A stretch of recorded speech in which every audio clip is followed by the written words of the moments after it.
Bienvenue aux informations mondiales des missions. Aujourd'hui, le titre du récit, Volé et Bindi. Richard est un adventiste néo-zélandais et dormait paisiblement lorsque des voleurs ont fait irruption chez lui. Les envahisseurs étaient 3 adolescents qui sont entrés dans la pièce où Richard dormait et sont passés au-dessus de lui.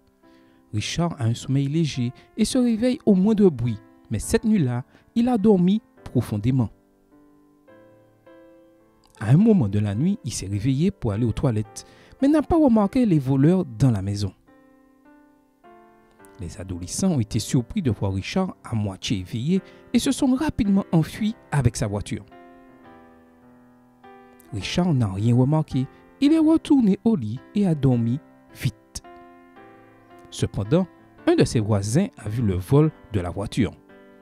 L'homme a frappé à la porte de Richard, lui a dit que sa voiture avait été volée et lui a demandé s'il allait bien. Richard, au lieu d'être contrarié, il ressentit un sentiment de soulagement parce qu'il vit que Dieu l'avait protégé du mal. 20 minutes plus tard, la police est arrivée. Ils avaient trouvé la voiture de Richard et arrêté les adolescents.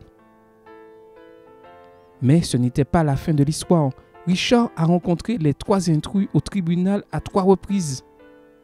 Les adolescents se sont excusés sans aucune trace d'arrogance et savent ce que Richard a dit au juge: « Je ne veux pas de réparation ». À partir de là, les adolescents ont volontairement fait de bonnes actions à Richard et n'ont plus jamais enfreint la loi. Richard remercie Dieu de ne pas avoir remarqué les intrus dans sa maison. Ce serait fatal à son cœur affaibli. Richard remercie Dieu d'échanger avec les adolescents et les encourage à devenir des meilleures personnes.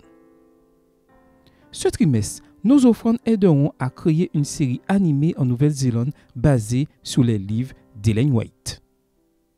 Soyons généreux et bon sabbat à tous et que le Seigneur vous bénisse.